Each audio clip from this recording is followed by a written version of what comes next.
shouldn't only be looking at the rate of growth, you should be looking at the rate of growth, right? And like that's really important as well. So it's like, look, we're growing super fast, but we can be growing even faster because ultimately the protocol is what then allows even more developers to come on board. Welcome back to another episode of the Talking Intentionally podcast. Today we're speaking with Phil and Dom Kwok of the EZA team. If you guys know about Axal and its start at EZA, you know that this is a pretty cool conversation for us because it's kind of a, full circle moment. Ash got his start for his original project idea that got him into A16Z startup school at an EZA hackathon. So this is kind of like one of those real old friend catch-up type conversations. We talk a lot about ambition and, pushing forward and figuring things out in Web3 and, leaving, the traditional world, which, at least myself, Phil, and Dom really were in. Ash was in, kind of, but, his full career life post-college has always been crypto. So, but high level, this is a great conversation. I hope you guys enjoy, and as always, feel free to, give feedback in the comments. Let me know if there's anyone you want to see on our podcast, and take care. Bye. Hey, welcome back to another episode of the Talking Intentionally podcast. Today we have Phil and Dom from the EZA team. Huge relationship with the Axal team. Like Ash actually got his start at an EZA hackathon, so very lucky to have their time. So without further ado, would love to I feel like the three of you guys, you've been in it the longest together. Would love to hear, how'd you guys meet? How did you guys what was the hackathons like? What were the hackathons like then? I feel like it was very different. Ash was telling me on the car ride over. Would love to hear about that day you guys met. Well, first of all, thanks for having us on. It's really cool. I mean, it's crazy that a couple of years ago we just met at the hackathon and now we're doing a podcast together in the Actors offices. Rainy day and so crazy. Yeah. I can never imagine. No, I remember we were at the Soch. Yeah. So that was the hackathon. That was the first one. It was on Soch. We were on the round tables on the left-hand wing. You were there with Jeremy and Charles. Yeah. You were just hacking away. I don't think you even we didn't even chat too much while you were hacking. I think we were just completely heads down. Yeah. We chatted properly probably after the hackathon. I think you guys did a non-technical track at the hackathon, right? You did both. Yeah. Right? Charles had the idea of it was he was carrying front end. He finished his job way before me. I was dying over some back end thing. Yeah. And he was like, Ash, 5 minutes of your time, let's go do this non-technical thing. I think we pitched stablecoins ironically. I think we pitched something about stables, which was fun. Look at that. Now 2 years later, stablecoins huge. Yeah. Yeah, that was that. And then also I remember actually we'll have to bring up this clip actually, but there's this clip where afterwards we're talking about how was the hackathon and everything. And I think you and Charles are both saying you've learned everything that you know from hackathons, well, at least at that point in time. Yeah, I think it's still true. It's I don't know, great schools, great things, whatever, but and I'm very biased. My dad hates it when I say this because to him, Harvard and all this stuff is that's the universe. It's this is the standard. And I think I've learned far more in every aspect of life. 99% of what I know is from outside of that. And I think hackathons are the biggest factor in that. Going and building in a concentrated period of time. I can watch just being around smart people. Yeah. I think that EZA hackathon, the combined valuation of all those startups is literally over 2 billion or something. Because there's you got Cognition, right? Walden there. Yeah. You got Florian, right? You got Alfred Wallforce. They're killing it now. They're killing it, right? They just raised 20 mil? Yeah, they just Sequoia. Yeah. Right? We've got you guys. We've got Jessica Van Meer as well. Minstars. It's crazy. I'm sure there are ones that we don't even know about that are just crushing it. And everybody else, maybe they're not starting something now, but they will, or they're working on some stuff. They're in it's crazy. But I think that's the thing. We just hosted one in Toronto as well, right? And you don't know that a week on. We're only a week out of the hackathon, but you don't know where people are going to be in a couple of years. It literally takes a long time. Yeah. You guys stayed in touch though. Over those 2 years, I think you guys stayed in touch. What was the touch points what are the touch points in general for teams that graduate from EZA hackathons? And was Ash different at all? Well, it's more active. Ash is spectacular in every respect, So I think it's more everybody, a lot of the companies that he named, they're not even Cognition. It's not that crypto focused of a company, right? It's very meta. It helps everyone. A developer that can just go and do stuff. But I still think the way that they run their hackathons, even if you zoom out a lot and you don't think about crypto and stuff, it's you guys just run it really well. It's there's enough to entice everyone that wants to get in. In my head, it's he talked about the first one, and they just kept following up. They did literally a month later at Harvard too. So of course I'm gonna go, right? I met cool people and I built cool shit and I made some money from the very first one. Of course I'm gonna go. like this is like the most risk averse I've been in my life. It's like I'm dying to get some job. It's like I was at Amazon last summer. It's like fuck, I want to do quant next summer. It's like truly like that's the path, and that's the mentality for most people at these schools now. Exactly. I think like most people when they come, the thing is, and this is just people in general as well, you don't necessarily know what you're going to build. It's like you just experiment, and hackathon provide an opportunity to that. And that's why, like, obviously we built out the EZA app to allow people in between to just learn about different protocols and different ecosystems. And then, like, next one, I think you came and won that too, right? You won a prize there. Yeah, that was, I for me, that was the big one. Because, actually, ironically, the first one was big because Telos at the time was like, we'd love to use this. And that was the first time where I thought, like, okay, it was just an idea, but it's like, this now starts to go beyond us. It's like, it's beyond like a 2-day forget it thing. It's like, okay, I'm going to keep thinking about it. Exactly. So I think for the second hackathon, we actually built a standalone feature, but it was still connected to the same idea. Yeah. I think Lockbox at the start was like just group management of like, you need 3 people to vote on every decision, and we have categories at the contract level. Yeah. And then the second hackathon was like, let's do automations around it. So it's like, once everyone has voted, we can automate a bunch of stuff down the line. But it's funny to say it out loud, because like so much of what we talk about now, I think is like very similar ideas, but it was of course a very like random path. Yeah, you can only connect results looking back, right? And I think that hackathon, there was also William Entropin was there, right? Yeah, like creator of the NFT. Wow. Or like ELC 721. Wow. Lead author. Crazy. We have his Discord. Like we were just DMing him in like a couple of weeks after that. Like that was a very critical time too, because it was like that hackathon was like fuck. Like we're in touch with these crazy people now. It's like all these people. Like that blew our minds. And like looking back, it's like there's so many people, right? Like he's a great guy, but there's so many people. Yeah. And it was like that plus Telos, like external validation, and then quite frankly, just like the wow, somebody that I'd never heard of him, but somebody who has built something that I love and know. Yeah. That's the power of crypto too. It's like there's so many of these things. I think the most interesting thing here in crypto is like the kinds of people you can meet very early on. I know you guys had Ash come and speak at your hackathon. What are the kinds of people, like I feel like that's a very critical thing when you're in college, just like seeing that it's possible. Yes. And like would love to learn about like how you guys foster that feeling at these kinds of hackathons. Yeah, I mean, our big focus, like, it all begins with the outreach. So, like, we're always trying to focus on the founders and making sure that the people who come are actually, interested in building their own startups as opposed to just, like, coming and winning a prize and then leaving. So, you and obviously all these amazing teams that come out, they're all actually really focused on building a company for the long haul. And that's really where, the chains we work with get their value, and ultimately, the next evolution of EZA, where we actually start to build out some of the tech in-house, that's really where we're going to get a lot of our value from too. So everyone's interests are really aligned.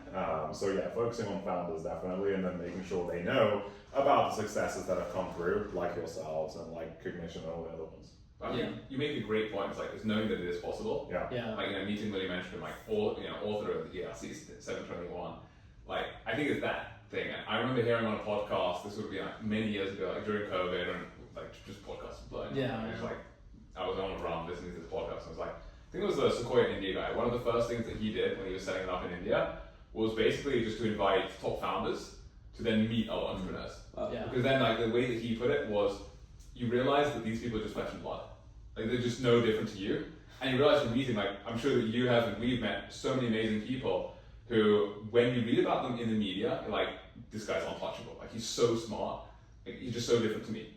Whereas you meet them in person, like they're just a normal person. Like they drink water, they breathe air as well, and they're also just having fun, just chatting. Yeah. And like we met so many people in Web3, like we were having it's like having ice cream with Gavin Wood, right? He was at Stanford. We were there at the same. We were like, hey, we just pinged him. We were like, hey, do you want to just grab ice cream? Well, like, we didn't say grab ice cream. We were like, do you want to catch up? He was like, let's go grab ice cream. Yeah. Like that's pretty cool, right? Where'd you get ice cream from? We got it from this place just off campus. I forget the name, but I got Oh, it was a famous one. Yeah, Cali ice cream's famous. They have like weird flavors. They have like blue cheese. How much? They salt and spoon. Salt and straw. No, not salt. It wasn't salt and straw. I love salt and straw. That's great. There was another one. I got like this Rocky Road one, and I remember like we were walking outside. It was in the baking heat, but like when he gets into talking about something, he's like so intense about it. Yeah. Like, I remember the ice cream was just like melting down my hand. So I was like, I don't want to be caught mid-bite, like just chatting. Yeah. He's just like, he's got his ice cream, he's like done with it. I'm just like, it's melting down my hand. So then, and then we like, up on stage with David Schwartz, co-creator of the XRP Ledger as well. Up on stage with him, multiple times. And you realize that like just everybody is just a normal person. And then like, because how that's always the conferences too. You just see him just walking around. He hasn't got like a huge entourage of security around, maybe he should. Right? He's just there. Should. I mean, he's just like walking around. Yeah. So I think like that's the key thing. I didn't realize like just normal people. Yeah. Going back to like the culture at these kinds of campuses, I am kind of curious. Like I feel as though places like Harvard you just described, where I went to school is like super trad. I feel like there is still like a path of doing things traditionally. Yeah. Have you guys noticed that change over the course of like the 5 or so years you've been doing hackathons? Yeah, I mean, I think people still, want to go into finance, consulting, investment banking. Phil did law before this, I did finance. And I think that's sort of like the path of least resistance for most people still. But I think more and more people are, trying to actually, do something else, and, they see what's happening in AI, tech, crypto, blockchain, and they want to get into the space. So that's part of what we do, is like making sure that they know it's a very possible thing that they can do. And, so many amazing people have actually, from their footsteps, actually, taken a semester out, worked on an idea, and then never really returned. So, yeah, I'm interested to what you think. Like, I feel like sometimes we're in our own bubble, like even us just between ourselves, like when we're sitting here and like in this small community that we are just doing so much cool stuff. Like, why would you ever go into another job? Like, I can't imagine, going back and working in law, and I'm sure you can't, like when you see your friends go in and work like not just 9 to 5, but like it's a 9 till 10 every single day up until like Saturday, and maybe get the Sunday off. Yeah. And then like, do that just like year in, year out, day in, day out. It's like, why would you do that when you could be, you were just at a really important meeting just now, right? Yeah. Like building something very, very cool. It's crazy. I wouldn't trade it for anything, but I live with one. I live with a banker. It's what's that like? Is he not jealous of what you're doing, or is he like in his own bubble and he's like, I'm doing my own thing? I don't know, I think what I learned last Does he take you seriously? That's the question. That's the other thing. Everybody jokes about everything, right? Yeah. It's always like, oh, Ash is like, because $100 for dinner, he gets it every night. It's like a great friend. He gets me like a bowl of stuff. It's like everything left is a trade-off. And I think the issue is like most people, like truly most people, including myself, it's like when you're growing up, there's just like, there's a million things, you don't know what you're going to do, but you do know what a lot of people like. Like it's the secondary layer, which it's very sad, but it's just kind of the world that we live in. And you can't blame anyone for it, it's just the world. Like, I'll put how society views what I'm doing above how I view what I'm doing.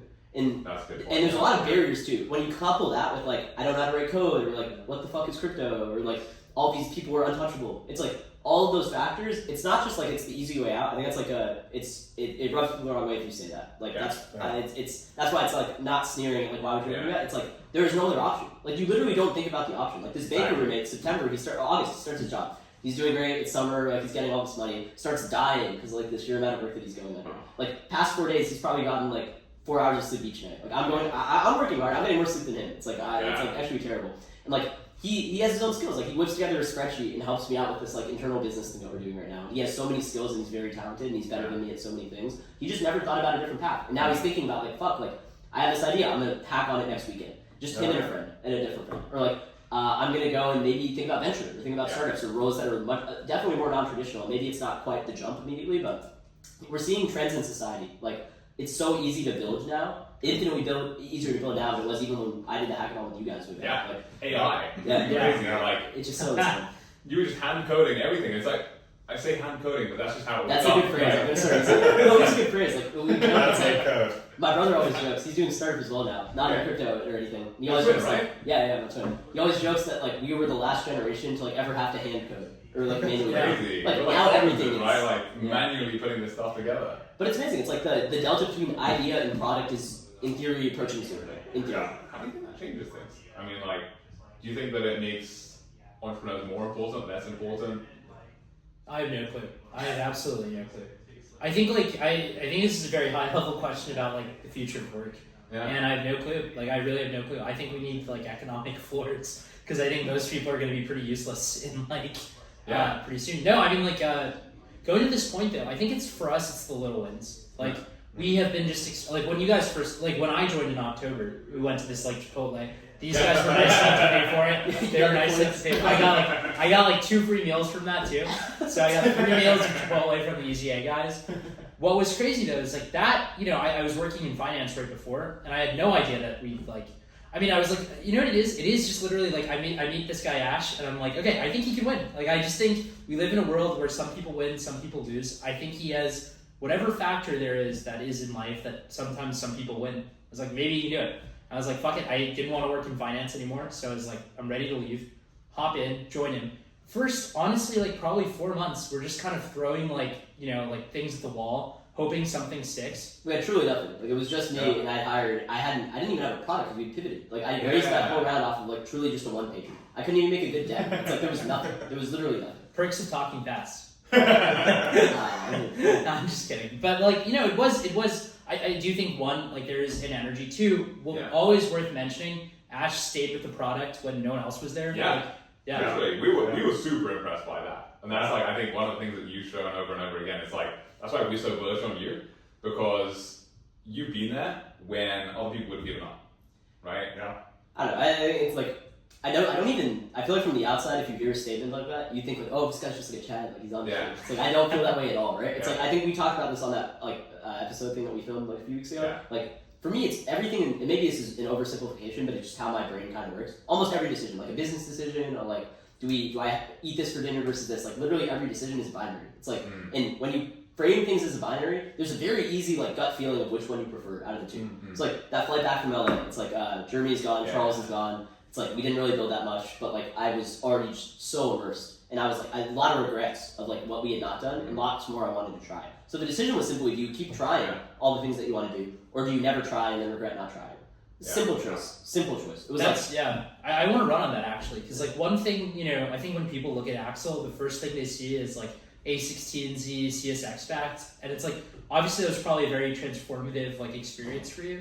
But I know that you've mentioned multiple times that you didn't take advantage as much as you wish you could have. Yeah. I'd love for you to talk about These that. guys probably have a lot of good thoughts on that too, because like I think a lot of people that do hackathons are like, I kind of like my persona. It's like you've done CS, like you're really driven and you're excited. Like you're at a hackathon, you're not sleeping in on a Saturday morning, right? Like you've gotten out of bed, you've gotten past like the 0 or whatever. But like I think the issue is after that you get scared. Like there's a lot of this to this point of judgment from the outside world. We're kids. Like we're literally just kids sitting there. Everyone is like all this prestigious stuff, not like finance, but like the tech gods that I've looked up to forever. It's like I got protected from the Google internship, and this guy led a team. Fuck. It's just like no, it's actually crazy, and that's the whole group. So there's that initial intimidation, and then there's the we're so early, everyone else has already done stuff. It was funny because when we went into Toronto, the first thing that we did when we landed, met up with IYK, Ryan, who's actually my age, and they were at a crazy late stage in the start, and they were the only company to get a follow-on investment at like a much larger amount from A16Z proper versus the CSX one. Yeah. And he was untouchable. He was crazy during that whole accelerator. And I really wish I got to know him because like this one lunch for an hour and a half, it's like, fuck, he's a great guy. But I think to your point, it's like,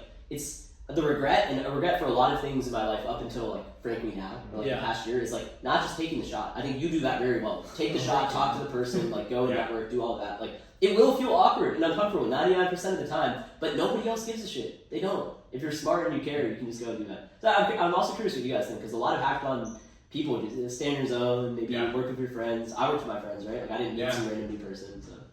Well, I think on that point, I think that it still really comes like I think that what differentiates people who end up coming out of a hackathon and continuing to build or succeeding is just down to two things. Number one, like just self-belief, like knowing that they can do it. Number two, also who they are surrounding themselves with. So if you see other people who are doing the same thing or are doing something similar, you're much more likely to continue than if you're just the only person. And I think that also comes in at a cultural level too. So over in the US, we see a lot more founders then continuing afterwards, versus in the UK or Europe, it's a lot less likely that they continue that project. That's crazy interesting. And that's a stat that only you guys would know. Like I don't know if most would know this. They run hackathons all over the world, right? That's like a very interesting stat. Yeah, and I think that, you know... Can you change that? It's like, this is a very different kind of political question almost, or sociocultural, but can you inspire like kids? I mean, if anyone could, it would be you guys, but can you like inspire kids in a place like Europe or Asia or I don't know where else to have that entrepreneurial mindset of like perhaps an American founder?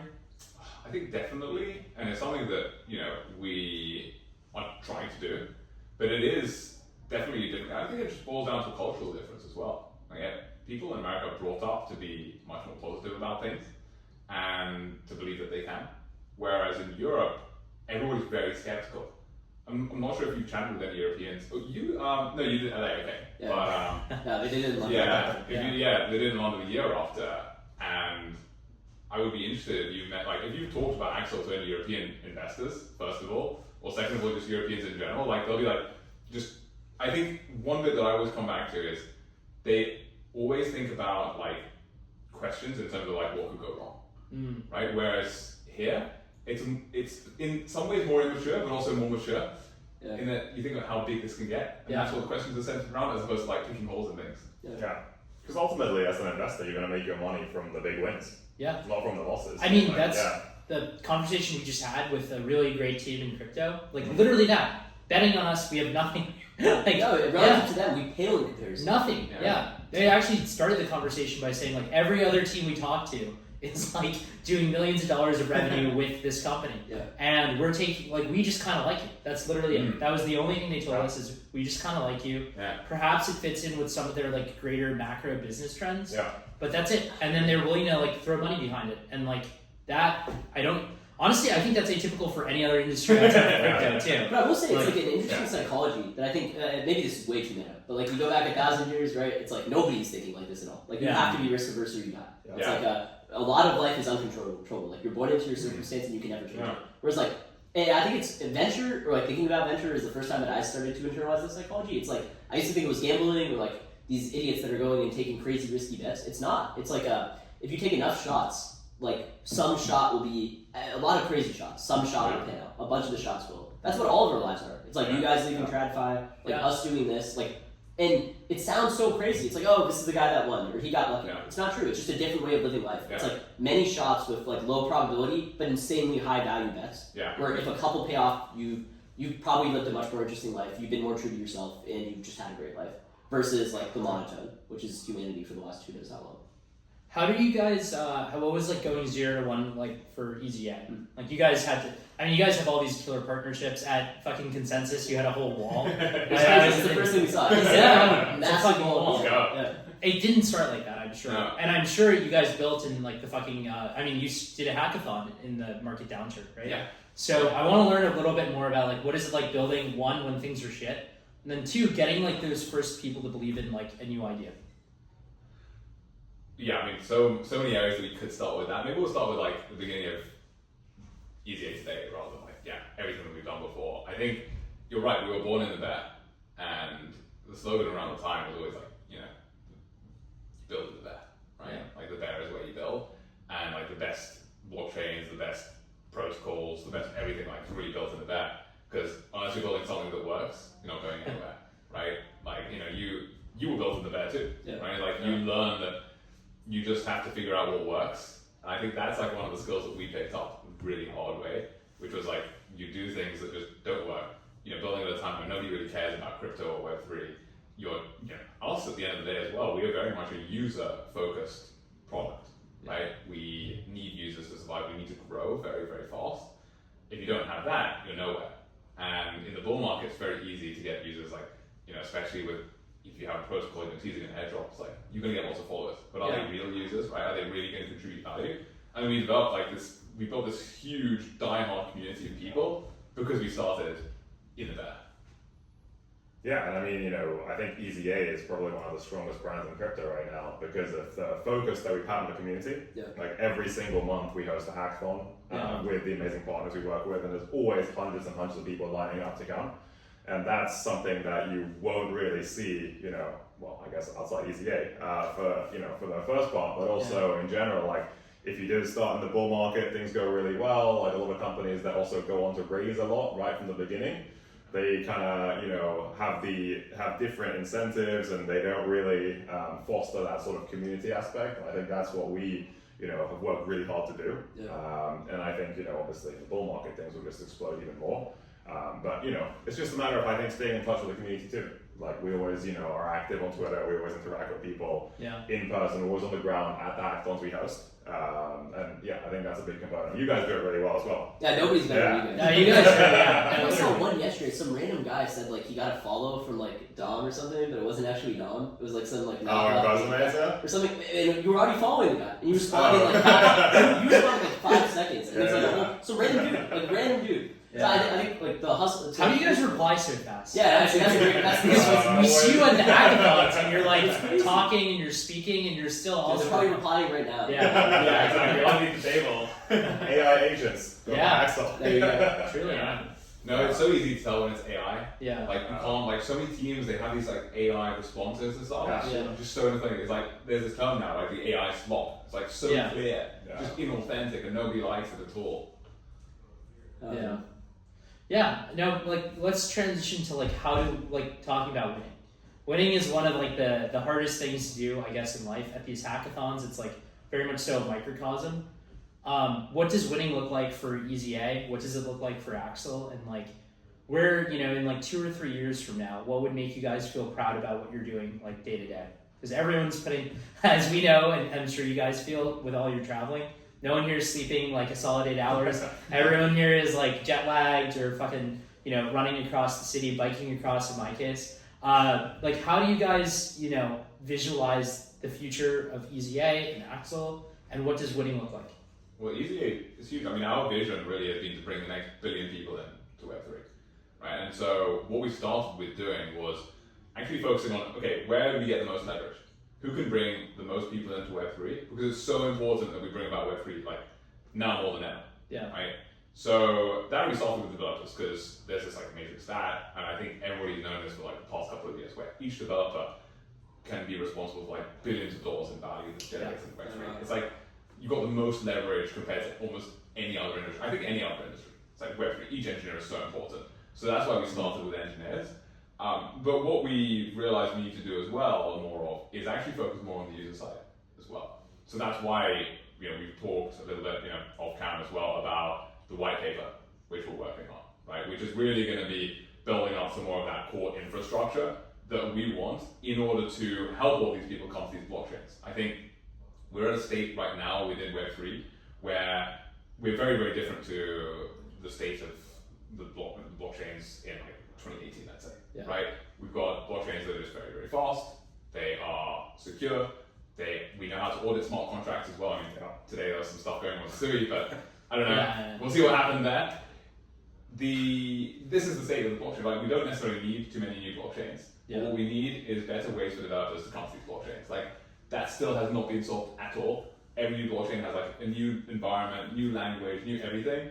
And so what we're really, really excited about is actually making all that easier and providing that launch pad and spring pad for developers to come into the space, so that then we can have more developers and ultimately then get more users as well to reach billion and beyond coming into Web3. Yeah, I mean, it's very similar to if you think about Web 2 and how that sort of really took off. In the beginning, it was very hard to learn all these new languages, how to actually build a website. The first websites were really janky, obviously. Nowadays, you can spin up a website super easily, best animations, like host it in a couple minutes. And I think that's really what Web3 needs in order to actually achieve the next phase in its growth and mass adoption, and that's really where EZA comes in. Yeah, a lot of parallels. I mean, in my head, Axal's mission in its most recent iteration, we want to become the best place to like automate tasks with verifiable agents. Like, you have guarantees that tasks are done. Like, of course, life has changed a lot, including since the hackathon. Like, I think more and more people are receptive to like a world that is automated, and a lot of that is scary. Why is it scary? Because you don't have guarantees. You don't know who's doing it. I'd argue that the status quo is also pretty scary when you look at like the non-Web3 side of agents, right? Like, there are so many things that we cannot control. So this guy and I and the rest of the team have thought a lot about like frameworks for how to communicate tasks with agents and third parties. Like, how do you actually verify something? Lots of great companies have laid the groundwork. Like optimistic oracles like UMA, famous for Polymarket, famous for Across. ZK companies, like there's a lot of tech. To phrase it a lot simply, I guess the way that we're describing it to our users right now, we're very focused on one initial target like use case to start this off with. We want to be the best place to park the dollar on Earth. Like, very clear language, resonates with everyone. Lots of questions from that, like how, like where's the money coming from, how secure is it? I think a lot of those answers are answered with the same answers that Web3 has in general. Like, I have guarantees because it is on-chain. I have guarantees because everything that I wanted is on-chain encoded, and I have guarantees that no third party can steal my money. Unfortunately, the reality that we live in is like, we've not built this at all. It's like the tech is there, but like half the companies, we were just at Solonix over here, like half the companies that are super famous and really printing money in crypto own your private key. Like, you don't have a lot of guarantees. When you think about yield, it's a nightmare, just like DeFi Summer. It's a nightmare. A sophisticated investor or actor who's going and seeing what's going on. So divorced from reality, like extremely divorced. Like, in my head today, if we take the polar opposite end of this, like a regular person, like anybody in New York, where is your money? Bank of America, Chase, maybe you're wealthy, maybe there's somebody managing your money, maybe corporate bonds, T-bills, like something else. That's the state of yield in TradFi. That's my risk-free rate. Most people, 99% of Americans, just don't have any of this. Like, you're just leaving it earning 0%. With crypto and with DeFi in particular as the starting ground, and especially with like agents automating these things for you, which is our focus, like, you can create the UX, similar to your point, you can make the UX as easy as one click. Like the UX from here I am today. Ash has this risk profile. He cares about these things. He wants these assets. He has these cash needs on a daily basis. I can take all that information, make it one button click, and automate the transfer of that into DeFi lending, delta neutral positions, Solana strategies, Aptos strategies, like you name it, like every possible ecosystem. So I think it's like this theme of abstracting all of this, leveraging crypto to verify for sure that those tasks are there, and hopefully, like Jacob was alluding to, like massive partnership that we're working on right now, where you can get this to the masses far faster than I ever would have thought. Really exciting. You asked me this 2 weeks ago, I would have been like, oh, like we're building up towards that. Like we're gonna start with crypto natives, like people here. At consensus, when you gave your Literally, literally last week. DeFi DJs, that was the target audience. Now it's like, fuck, app on the App Store, like keep going from that. Yeah. Any human on this planet, especially people outside of America where you don't have dollar access, can not only gain access to the dollar, which I think crypto has proven, like PMF equals stablecoins, Bitcoin in certain parts of DeFi. Like next iteration, final frontier is yield. Like automating this, knowing for sure when to cash out, when to get out, tracking risky things, moving in when you should be moving in, tracking inflation in your country, tracking your spending needs. Like everything is automated for you within what you're comfortable for. Like you could start off as a basket and then become something fancier. So I'm rambling, but that's the goal. Like best place to park the dollar. It's the near term. Are you focused then on the product right now, or I remember when we chatted a couple of weeks ago, it was also like the protocol, right? Or, like obviously they're related and they're together, but I think that we see some people in blockchain, they're like, you know, the main thing is still the protocol, and then there is like, you know, they're building out these use cases to prove the protocol works. Or are you like are you just like focused on this end use case? Yeah, that's a good question. He probably has a lot of. I think we're on the use case. Yeah, we're firmly on the. I think we're the one phrase I remember from finance is betting the barn. We're betting the barn. We're betting the barn. We're betting everything that yield works. Yeah. I think it's the right call. Like I don't know, you guys interact with all these ecosystems, right? Yeah. Like we're in Aptos' office, like great people, and I think the ones that live, the ones that are still around, it's because you've recognized like we cannot just go all in on the protocol. Like, you will literally die. And you guys, like you're building a protocol now. Got started off with like an app. I think there's something like this industry has lost the plot. Web 2 has never lost the plot. Like Web 2, YC advice is like you iterate constantly. You don't trust your brain. Like you talk to customers and what they tell you is what you build. Raw and profitability in like 2 or 3 weeks. Like, so like driven on the app and the use case, and then build the stuff. It's like think of, so many companies have this origin story that's so different from what they are now. Amazon is a network for buying anything on earth, and that's very different from books, very different from whatever, right? Like many examples. So I think Axal was going to be indexes of tokens. Now it's just yield. Like we went out, talked to people. They were like, "We don't want this. Like we just straight up don't want this. We want yield. Like we just want the yield function. If you can do this, I'll put money." I think there was one guy who said, "I'll put $2.5 million into the platform if you build this." Now I don't think we can land that guy because he was like asking for insane terms. He wanted like 80%. We will land that guy. We will land that guy. But you know, but the point is like we just felt like it's real. You know, it's like this is a guy who's willing to put in 7 figures into fucking, you know. And that's not to say that the protocol doesn't matter, but like as you guys realize, right? Like the protocol matters at a certain point in time. It's like when the app's on its own cannot stand alone. And you guys should probably talk a bit more about it too, right? It's like what led to that decision. Like super successful consumer app, super successful like hackathons, inspiring a lot of people. Like by all means, like including for like the part of the world that is not risk averse and cares about doing cool stuff. Like you guys have killed it, right? Like why go further here, right? It's a really good question, and you're right. You know, we've succeeded. We've had a ton of success, brought about some of the most impact in Web3, right? Some of the coolest startups, you included, right? And what we realized though is that there's so much more that we can be doing to accelerate this. Like we're not stopping. We're actually accelerating what we're doing on the hackathon side in the app as well. We can be even faster. It's like I think Amjad, you know, from Repli, put it quite nicely. It's like you shouldn't only be looking at the rate of growth, you should be looking at the rate of growth, right? And like that's really important as well. So it's like, look, we're growing super fast, but we can be growing even faster because ultimately the protocol is what then allows even more developers to come on board. And there's still bits that are broken in the funnel, right? I think, you know, we'll be the first to admit that coming out of a hackathon, what's the next step for somebody, right? And right now, obviously that is where we work really closely with the blockchains directly, but it's not native, right? It's not like crypto native, it's like what happens afterwards. And there needs to be a system which helps to bring all this together, makes it number one, easier for developers to come in at the top of the funnel, right? Like we do so much education for people. What if it were just easier to learn in the first place, right? It's like going to everybody who needs to learn how to drive a car and saying, you need to learn how to like build the engine and everything, right? Just like teach them how to bring and drive a car, make the car easier to drive, just make it automatic. I mean, in Europe, like we grew up in the UK, everybody learns how to drive manual. But out here, did you learn how to drive manual? Like, just like learn automatic, right? Who cares? Like, that's like the new way of doing things, and so that's what we're doing with the protocol. Make it easy to drive the car, right? Make it easy to get from A to B, and then ultimately as well help you once you've got to B, right? Once you've got to that little bit where you've learned like how to drive, show you like how to actually explore this ecosystem and get into it. That's a great analogy.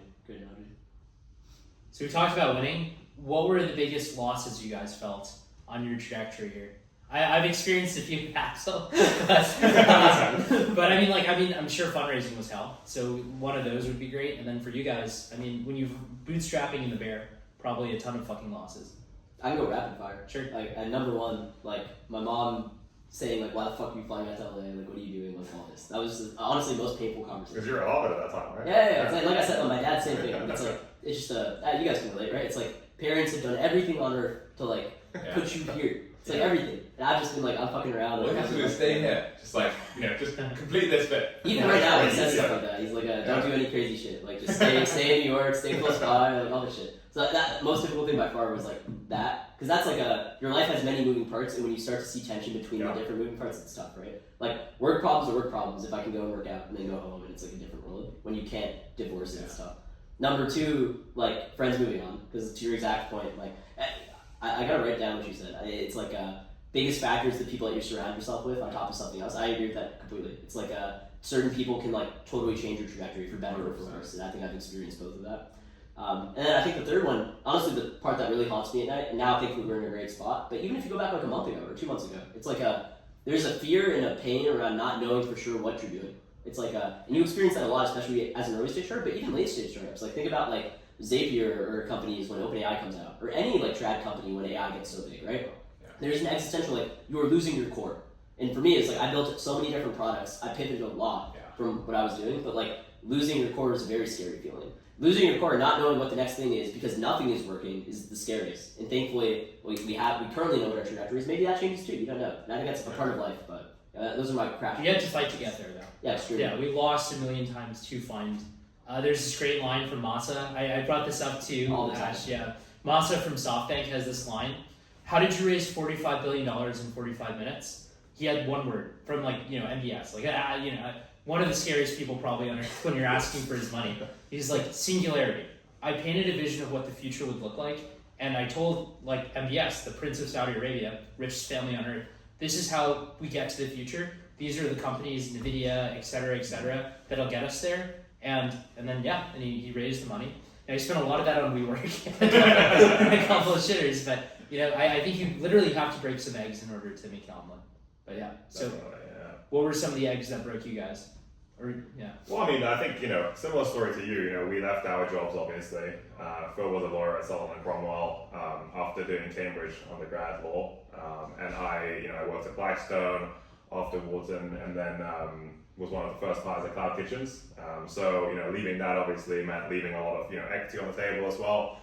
The company is now worth, many, many billions. And obviously at the time it was already, starting to get a lot of traction. So these were all big decisions to leave. But ultimately, we felt, like we're saying at the beginning, that EZA was what we wanted to do. And that's, how we have a big impact long term. So we decided to do it. But yeah, like you said, everyone's sort of like against you in the beginning. And no one really cares about what you're building in the beginning. But then once you start to get more traction, things definitely become easier. And, I'm sure you guys are seeing it as well now that you have all these, amazing partnerships that things just become a lot. Yeah, exactly. Things become a lot easier as you move on. I know some people say it doesn't get easier, but it definitely does in many ways get easier.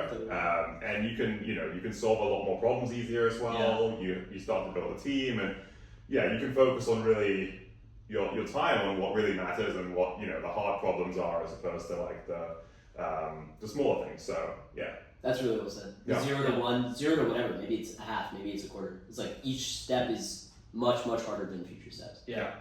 I don't know. I think going in, you look at these things, and it's like a massive company. How do they do this? And there are drawbacks, of course, and there will be many pains that all of us face. Yeah. But it's like I think the 0 to whatever is the hardest by a mile. By a mile. Even just mentally getting started. Yeah. Finding the idea to commit yourself to. That's really hard. Yeah. Yeah, I think that when we talked earlier about different stages of life that we're at, we all went, we were privileged enough to have gone to some amazing universities, and we had all these different opportunities. And also, I think one thing that a lot of people think about, and maybe overthink, is that idea. Right? We talked about the idea, having a good idea, but I think we've all found here that ideas, they don't come out fully formed, right? And it's like, I think Zoc said this, Harvard mentioned like a speech like a couple of years ago, right? It's like, ideas don't come out fully formed, they only come out as you work on them, right? And that's so true. And you talk about being on the cost. Yeah. I think, for me, most like about the hardest thing, I think the hardest thing when we were first starting out is, you know that you can build something great, but where you are currently is that, like, you know it's not great, nobody cares about the product, nobody wants to use it, you know you don't have product market fit, or like, you're nowhere near that. And so you've got this idea which you think is good, but you don't know whether you're just about to make it and you're like one day away from succeeding, or you're just a mile away. Yeah. I think that is probably the hardest thing about being an entrepreneur and starting something new. You literally do not know whether you are just around the corner and then you gave up just like a day before you were about to find the right thing, or you were always a mile away. Right? Yeah. And I think that that is something which just like will grind you down to the core. It means that like you just constantly face with this like, well, I should give up maybe, but maybe I shouldn't.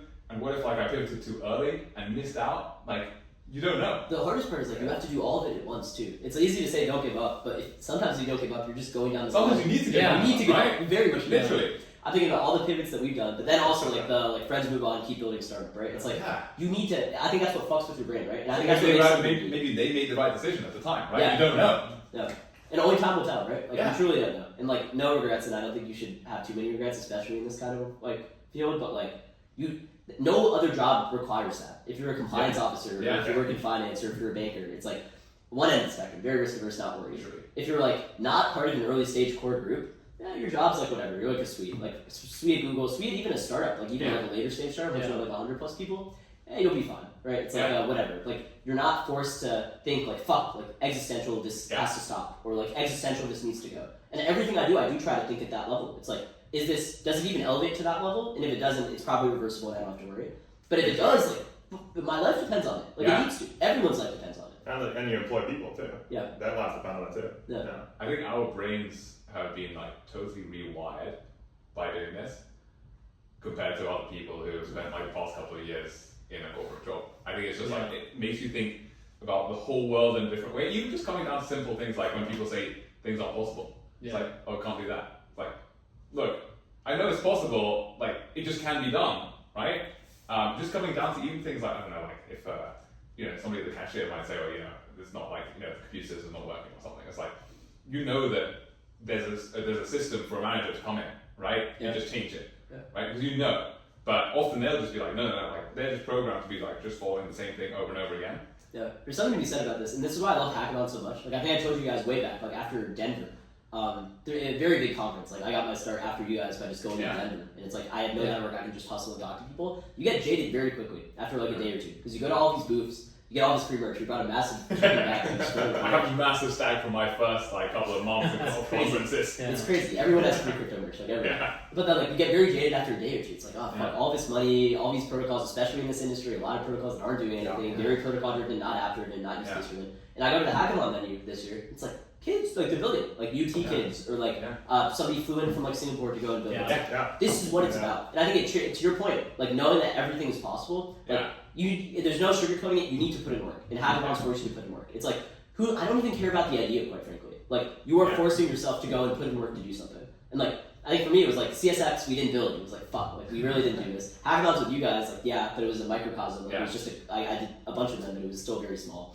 My whole senior year, like all I did was I had no school at all, right? All I did was sit and grind. All I did, everything. Like sit down, customer needs this, I'm not sleeping until it's done. Like that sort of mentality. And not everything has to be that extreme, but like you're putting in the work, and hackathons are the best environment for that. Yeah, exactly. No, and it's because like that the work that you put in can lead to a result. Yeah. Whereas I think like, if you're in corporate, sometimes you just you do the work, but like doing a couple of extra hours doesn't really make a difference. Yeah. No, I actually heard that's like the biggest issue with people who like become, I don't know, like deadbeats or whatever the right word is. Like there's no such thing. It's just literally they no longer think that putting in the work will result in the in a win. Yeah. Like that's the issue. So I think in his case, I think he just got like very lucky with Denver. Or I mean, A16Z is probably huge because it's like one day you're just in a classroom or whatever doing this hackathon. A couple months later, you're flying to LA. That was literally it. It was like I was just like regular kid, not even the best software engineer, getting rejected from quant internships. Because like I said, that was my mentality. Like, I was doing all these like trading degrees, and it's like fuck. Like what I really wanted to do was try my own shit. But what I always told my friends at the time too, and you guys probably get this a lot from people. It's like I don't have the idea, but if I get it, I'm gonna do it. It's like if I get the idea, like, of course I'm gonna do it. Exactly, that's what I was saying, right? Like I just don't come out fully formed. I think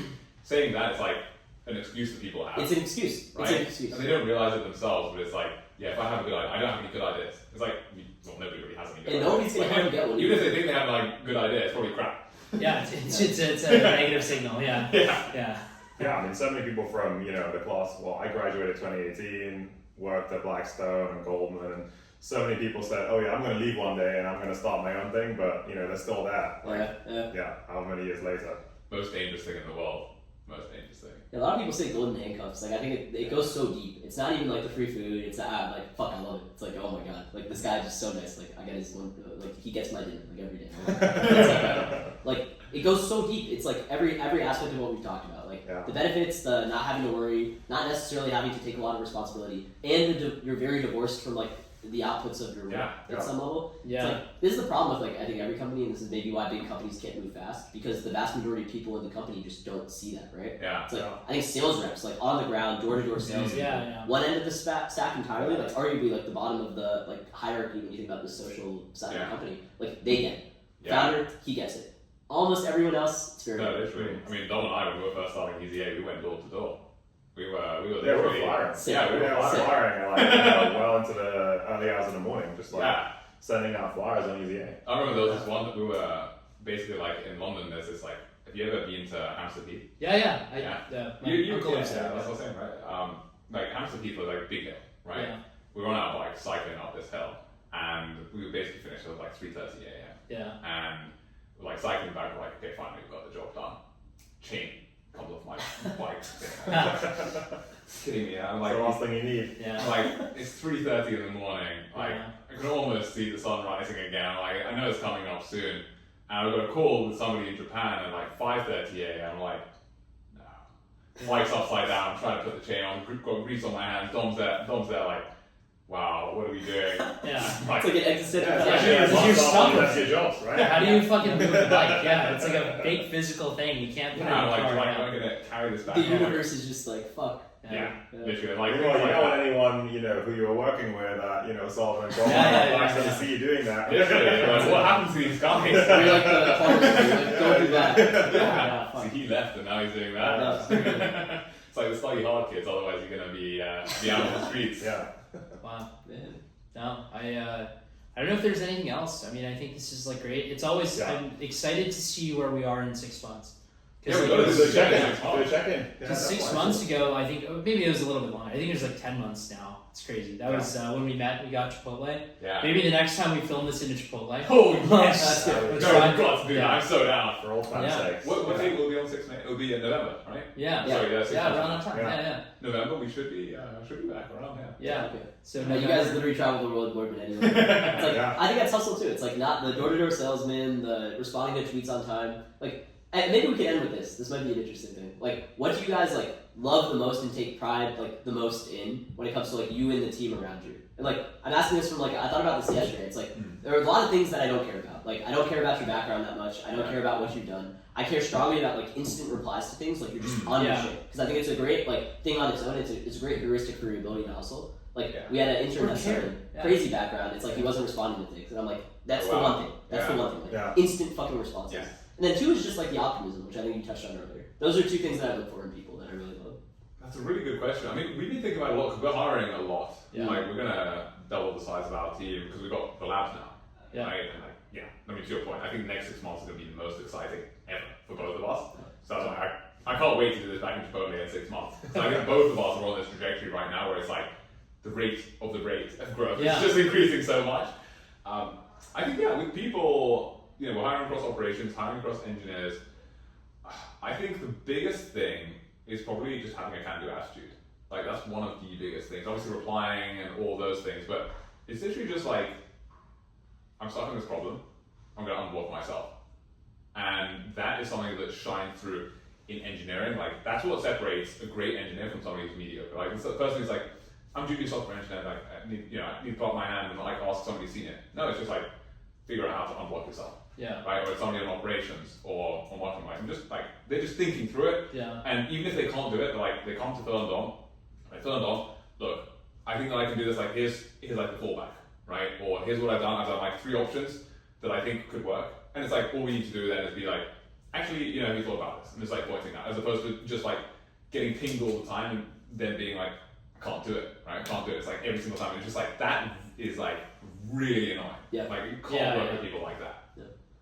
Yeah, and I think just like people around you who are optimistic. I mean, I think that's the biggest thing. People who can see the opportunities. I think a lot of people, they get a job, they don't really like the job, and then that really shines through in the way that they conduct it, and they're just like clocking in and out at exactly 9 and exactly 5, and then they're just like very despondent. They're just doing a job to earn money as opposed to doing something because the missions are aligned and they're actually excited about what they're doing, and then they do a better job. And I think like optimism is really easy to feel on someone, as opposed to just like negativity or even just like complete neutrality. Yeah. No, that's a great point. No, I mean, I think I would summarize it as this: if you can't get excited by little wins, because like most of our lives are just little wins. Occasionally we get a good win. Like, occasionally we get on the cusp of potentially a good win. That's kind of I think that's the feeling, but it's the little wins. Like it's like okay, you just brought up the intern. Like after we had that conversation, totally flipped it. Yeah. Like total night and day. Went out of his way to get in touch with different colleges, etc., etc. It's like I think it's like okay, I put in effort with this person, and he changes. Like he totally changed. I think that's like a good feeling because you're like okay, my judgment was right when I picked this person over someone else. It's like all these things went correctly. So for me, I think it's little wins are huge for confidence. Like I'm sure, I hope to God, like something good happened after the bike thing. Like, that made you keep at it. Well, the rest of EZA started. Yeah, well, but like any like specific event shortly after, or When I look back on that period, I think it was all pretty tough. Hopefully something good happen. But it's good. I mean, we look back on those days, and the reason why we've been able to grow so fast today and do things with such good efficiency and effectiveness is because of those days. Yeah. Like I think, and you guys know it as well, probably. Like you have to go through the hard times to get to the good times. Yeah. And to make you a better operator, I think if you start off with tons of funding. That's really where that's actually the fast path to not really building anything meaningful. Like you actually see it with a lot of blockchains today. A lot of startups like they raise 50 million, 100 million free products, and the team just has so much money. They hire people, and then everything just doesn't move. Yeah. Faith, like you gotta have some faith. That something good will happen. Yeah. What was the main point of faith for you guys? I think obviously we're brothers, so we have each other. But I think a big part of it is really just like we know that we can do it. Yeah. Right. And I don't know why exactly that is. Maybe we should have at some point like the rational person would have given up. Yeah. But for some reason we were just like, no, we can do it. And it's like that self-confidence. I don't know. Maybe it's like a mixture of we always did a lot of sports at school, and then we were good at that, and university, and like I remember the first time I was starting at Cambridge. Yeah. Like I honestly thought I was going to fail. Yeah. Like everybody was so smart. Professors it's pretty different to America. Like I feel that they're a lot more encouraging. The professors that are out in the States, at least from what I've heard from Harvard. Whereas like in the UK, it's like you go in, it's like a supervision, it's like a couple of us, right? Yeah. So like you're a professor, and it's like 2 of us, and the professor's basically like trying to destroy you the whole time. Yeah. And, like rip you to shreds. Yeah. And you walk out and you're like, oh, I'm an idiot. I'm a complete idiot. Yeah. And I remember like just thinking, wow, like what if I don't know? So I studied really, really hard, and then like they publish everybody's rankings. Like literally, so you go up to the Senate. It's called the Senate House. You go up there, and it's these sheets of paper with everybody's ranking. Yeah. And they rank you like top to bottom. Yeah. And the question is like, do you start looking at the bottom up, or do you go from the top down?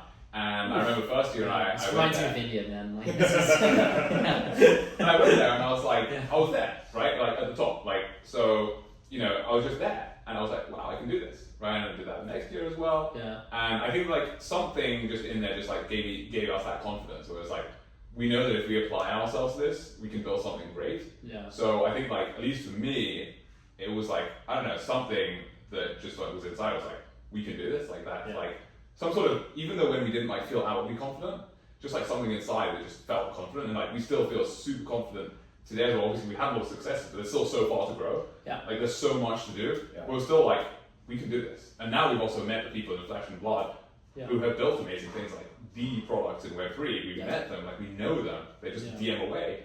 and like we know that we can do it. Yeah, and I think, meeting those people who are building other things that you previously thought, were like out of touch or out of reach is really important, because then you start to realize, actually, maybe you're wrong, but maybe, you're actually better than them.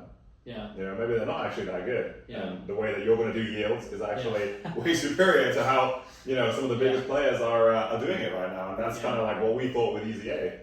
And ultimately, it's going to be proven right. Yeah. I literally Like, I agree with both of those completely. Like, self-belief is the number one thing. I think what they've done and what we're trying to do, of course, is like the best way to do that. Like, you just go and do the thing. And it's your point about little wins as well. It's like, you start to prove yourself, right? And it gets to a point where maybe it's a rationality for anyone who like chooses to take the jump, but it's like a part of me, even on like the shittiest of days, knows that it's gonna happen, right? It's like you just know. Yeah. Maybe like you just know. Like it will be. You can't describe it, but it's just like, I don't know, it's just like something inside. And you have to believe in yourself as well. I think that's the most important thing. The starting like looking at the top and the bottom is hilarious. That's so crazy. That is the self-belief. Yeah, exactly. You have to believe in yourself. Exactly. Because otherwise, as they say, no one else will, right? Yeah, I'm just thinking about this like this whole thing that we've been talking about that we'll announce hopefully soon of like this big partnership. It's like 5 cold emails from this guy. Then I get 10 bumps. 10 bumps for a conversation that we had to win over. The first half was like not that interested. Like this guy meets 1,000 companies like us every day. All the prestige doesn't matter when you're like that level. It's like I've seen a billion guys like this fail. And then we get we win him over with a little bit of Riz. We win him over. And then like right after, he invites us to this event. We show up to the event, we can't get in. Like, we can't get in. I don't have a ticket. I just can't get in. They literally won't let us in. And it's like, fuck. Like, this is the time we're supposed to pitch. So we're standing outside, like sitting there, and Jacob's just like, well, we got a choice, right? Like, either we do this or we don't. And I'm so like, oh fuck, like I don't want to get embarrassed again. Like I just went up to the lady, I lied, I said I was Jacob. Like all this shit. Totally we don't look that similar. Like you guys can pull that off. Like we cannot pull it off. And it just works. And I think that moment like that. It's bigger. It wasn't like so I walk in because my ticket was validated. I walk in. I randomly go up to someone saying, "Hey, this is my friend. Like my friend's outside. We were both invited, like by this person who's very senior at that place." And that guy who I went up to, like essentially like begging to let Ash in, ended up being like one of the biggest like decision makers for people at our stage. Like the guy who we were on a call with, he's way too senior to think about us, right? Yeah. But the guy who I went up to, he was like these kids. Like that guy led to this conversation, which hopefully will lead to something. Maybe it leads to nothing. You never know until it's fucking inning. But it's like everything when you look back at it happens for a reason. Yeah, exactly. So that's a good point, Dan. Yeah. Hey, thank you guys. I hope the tape is still running.